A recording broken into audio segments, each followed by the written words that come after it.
아버지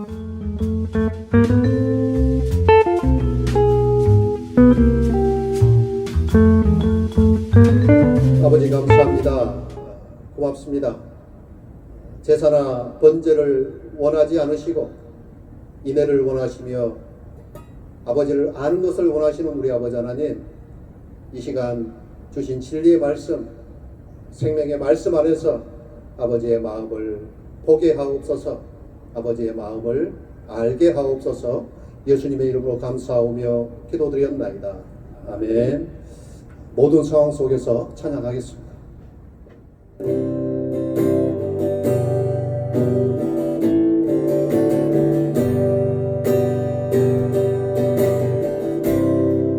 모든 상황 속에서 주를 찬양할지라.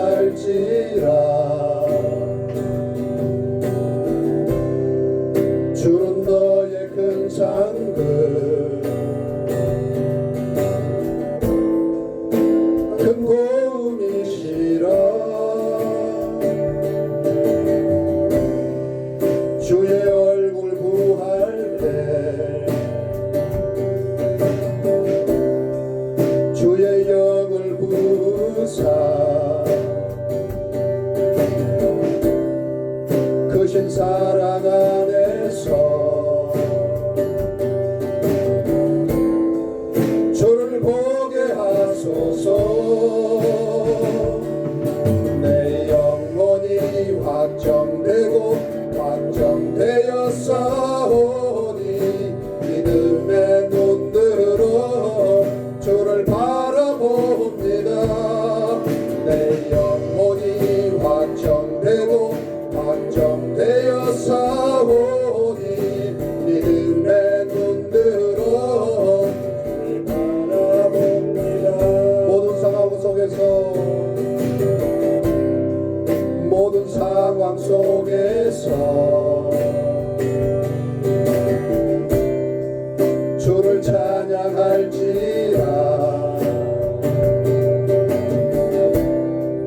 주는 너의 큰 상급, 큰 고음이시라. 주의 얼굴 구할 때 주의 영을 부사 크신 사랑 안에서 주를 보게 하소서. 내 영혼이 확정되고 확정되었사오니 믿음의 눈으로 주를 바라봅니다. 내 영혼이 확정되고 확정되었사오니 믿음의 눈으로 주를 바라봅니다. 내 영혼이 확정되고 확정되었사오니 믿음의 눈으로 주를 바라봅니다. 내 영혼이 확정되고 확정되었사오니 믿음의 눈으로 주를 바라봅니다. 주를 찬양할 때 주의 나라 힘이 임했네. 그의 영원한 나라 보게 하소서. 주를 찬양할 때 주의 나라 힘이 임했네. 그의 영원한 나라 보게 하소서.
있다가 내일 아궁이에 던져지는 들풀도 하나님이 이렇게 입히시거든. 하물며 너희일까 보냐. 믿음이 작은 자들아, 그러므로 염려하여 이르기를 무엇을 먹을까, 무엇을 마실까, 무엇을 입을까 하지 말라. 이는 다 이방인들이 구하는 것이라. 너희 하늘 아버지께서 이 모든 것이 너희에게 있어야 할 줄을 아시느니라. 그런즉 너희는 먼저 그의 나라와 그의 의를 구하라. 그리하면 이 모든 것을 너희에게 더하시리라. 어떤 상황, 어떤 환경에서도 우리 하나님만 바라보고 하나님만 찬양할 수 있는, 우리 찬양팀의 아름다운 찬양처럼 믿음으로 살아갈 수 있는 우리 귀한 하나님의 사람들이시기를 주님의 이름으로 축복합니다. 오늘도 마태복음 말씀을 이어서 보는데요, 예수님께서 하물며 너희일까 보냐 믿음이 작은 자들아 라고 책망을 하십니다. 내일 아궁이에 던져질 들풀도 하나님께서 입히시는데 무엇을 그리 걱정하고 염려하며 사느냐 하는 것 때문에 믿음이 작은 자들아 책망을 하시는 것이죠. 예수님께서 보시기에 믿음이 작다는 것은 세상 일에 붙잡혀 사는, 하나님을 아버지라고 부르면서도 무엇을 먹을까 마실까 입을까 걱정하고 염려하고 사는 사람들을 가리키는 것 같습니다. 하나님이 안 계신 것 같은, 마치 고아와 같은 심정으로 아버지가 안 계시니 내가 내 힘으로 열심히 살아야 한다, 자기 힘으로 사는 사람들을 가리키는 것입니다. 반대로 믿음이 크다는 것은 무엇이겠습니까? 믿음이 크다는 것은 상황이 어떠하든 환경이 어떠하든 모든 상황 속에서 하나님을 의지하고 하나님을 바라보고 하나님과 동행하며 사는 사람들을 가리키는 것입니다. 그러니 믿음이 크다, 작다는 것은 얼마나 많은 것을 행했냐가 아니라 얼마나 하나님을 의지하고 얼마나 하나님을 바라보느냐에 결정되는 것이죠. 여러분의 믿음은 어떠신 것 같습니까? 여러분은 하나님을 의지하고 계십니까? 모든 상황에서도 하나님을 바라보고 계십니까? 그렇다면 믿음이 큰 사람들입니다. 그러나 입술로는 하나님을 아버지라고 부르면서도 무엇을 먹을까, 무엇을 마실까, 무엇을 입을까, 어떻게 살아야 되나 염려하고 걱정하며 산다면 매우 안타깝게도 믿음이 작은 자들아 책망을 들으실 수밖에 없을 것 같습니다. 우리 아이들이 엄연히 우리 부모가 있는데도 불구하고 집에서 한숨을 푹푹 쉬면서 마치 부모가 없는 것처럼, 마치 자기 힘으로 살아야 되는 것처럼 나 이제 어떻게 사나, 나 학교 어떻게 다니나, 나 나중에 직장은 어떻게 다니나, 내 인생은 어떻게 사나 라고 걱정하고 염려하고 있다면 그것만큼 부모의 마음을 아프게 하는 것이 없을 것입니다. 마치 부모가 없는 것처럼 취급하는 것이니까요. 그런데 그 일을 우리가 하나님 앞에서 똑같이 하고 있는 겁니다. 하나님이 아버지가 아니신 것처럼 무엇을 먹을까 입을까 염려하는 것은 오히려 아버지의 마음을 답답하게 하는 것이죠. 참 감사한 것은 하나님께서 우리의 이런 믿음의 연약함을 그대로 두지 아니하시고 하나님을 바라보고 하나님을 의지하는 신앙인으로, 바르고 큰 믿음의 소유자로 우리를 인도해 가신다는 것입니다. 그렇게 인도해 가시는 도구가 있는데 그것은 우리 일상에서 만나는 환난과 고생과 고난들입니다. 바로 이런 환난과 고생과 고난을 통해서 우리가 더욱 하나님을 찾기 때문이죠. 그래서 하나님을 더 깊이 만나게 되니까요. 우리 아이들이 어렸을 때 밖에서 열심히 놀다가 집에 돌아오는 이유가 뭔 줄 아십니까? 집이 그리워서 돌아오는 게 아니고 해가 지니까 돌아옵니다. 배가 고프니까 돌아옵니다. 친구들이 다 집으로 돌아갔으니까 돌아옵니다. 몰골이 더러워졌으니까 돌아오죠. 만약에 배가 안 고프고 해가 지지 않고 친구들도 있다면 아이들은 결코 집에 돌아오고 싶어 하지 않습니다. 아이들의 본능입니다. 어쩔 수 없이 집에 돌아오는 것이죠. 우리 사람도 그렇다는 것 알고 계십니까? 우리가 배부르고 걱정할 거 없고 염려할 것 없고 세상 사는 게 재미있으면 아버지께 돌아오지 않습니다. 언제 아버지께 돌아오죠? 언제 교회로 나오죠? 해가 지니까요. 힘드니까요. 먹고 살기 힘들기 때문이죠. 쉴 곳, 먹을 곳, 씻을 곳이 필요할 때 하나님 아버지께 나오게 되는 것과 같은 것입니다.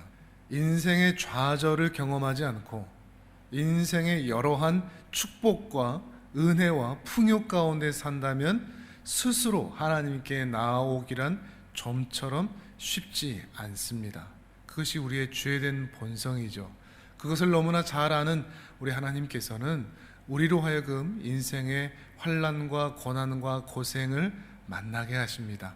그리고 그 일들을 통해서 우리 아버지께 돌아와 하나님의 은혜를 경험하여 바른 믿음으로, 큰 믿음으로 다시 일어설 수 있도록 붙드시고 도와주시는 것이죠. 이것을 히브리서 12장에서는 이렇게 얘기합니다. 너희가 참음은 징계를 받기 위함이라. 하나님이 아들과 같이 너희를 대우하시나니 어찌 아버지가 징계하지 않는 아들이 있으리요. 징계는 다 받는 것이거늘 너희에게 없으면 사생자요 친아들이 아니니라. 아멘. 고생과 환난과 아픔이 있다는 것이 조금은 불만스럽죠. 그래야만 아버지께 돌아올 수 있다 하는 말도 마음에 들지가 않죠. 그런데 하나님은 우리를 아들 취급하시기 때문에, 우리가 바르게 성장하고 자라기를 기뻐하시기 때문에 우리에게 고난을 주신다는 것을 기억하시길 바랍니다. 친아들이 아니면 고난도 없습니다. 고생도 없습니다. 우리를 아들 취급하시기 때문에, 아들 대우하시기 때문에 우리로 하여금 고난을 통해서 바른 믿음의 자리로 인도하신다는 것입니다. 하나님은 분명히 우리 아버지이시기 때문에 우리에게 필요한 모든 좋은 것들을 나누어 주시는 분이십니다. 그렇게 주시기를 기뻐하는 분이십니다. 그런데 필요하다면 우리로 하여금 환난과 고생과 고난도 허락하는 분이십니다. 직진해서 바로 가도 되는데 우리로 하여금 돌아가게도 하시는 것입니다. 시간이 걸리기도 하고 마음을 쓰게도 하고 여러 가지 상황과 환경을 통해서 기도하게끔 우리를 그 어려운 자리로 인도하시기도 한다는 것입니다. 바로 그 일을 통해서 우리로 하여금 하나님을 의지하도록, 그리고 하나님을 닮아가도록 인도하시는 것이죠. 이러한 하나님의 뜻을 이해하고 받아들이는 것이 중요한 것 같습니다. 하나님은 우리가 잘 살고 잘 먹고 잘 누리고 이러한 삶을 사는 것을 기뻐하시는 것이 아닙니다. 우리에게 향하신 하나님의 뜻이 있습니다. 그것은 하나님을 꼭 닮은 자로, 하나님 아버지를 의지하는 자로, 먼저 그의 나라와 그의 의를 구하며 하나님의 영광을 쫓아가며 세상의 소금과 빛으로 사는 것을 기뻐하신다는 것입니다. 이것이 우리 인생의 목적입니다. 우리는 이것을 위해 살아갑니다. 하나님 닮은 자로 살기 위해서 우리는 살아가는 것이죠. 성도도 일을 해야 됩니다. 엘리야처럼 까마귀가 물어다주는 그런 일들을, 그런 기적들을 하나님은 신자에게 행하실 수 있는 능력이 분명히 있습니다. 그런데도 하나님께서는 신자에게 일할 기회들을 부여하십니다.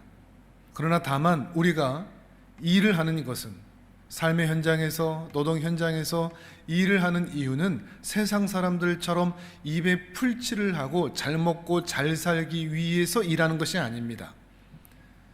우리가 일하는 목적은 그런 삶의 현장에서도, 그 고된 삶의 순간에서도 우리가 하나님의 아들인 것을 증거하는 자리로 우리는 그 자리를 사용합니다. 다른 사람들보다 더 양심적이고 성실하고 근면하고 정직하게 살아갈 자리가 우리의 삶의 현장이요 노동의 현장이라는 것입니다. 우리는 돈이 목적이 아닙니다. 우리가 그 자리에서 하나님의 아들로 발견되는 것이 목적인 것이죠. 그러니 내가 살아가고 존재하는 모든 장소를 내가 하나님의 은혜를 입은 자라는 것을 증거하고 선전하는 장소로 써먹으실 수 있어야 됩니다. 내가 있는 곳이 하나님의 은혜를 드러내는 곳이 되는 것입니다. 하나님께서 계속해서 우리를 그렇게 사용하길 원하신다면 우리의 사업의 현장을 더욱 번창하게 해주실 수도 있습니다. 그런데 또한 하나님의 뜻이 있다면 우리로 하여금 사업이 막히게 하실 수도 있습니다.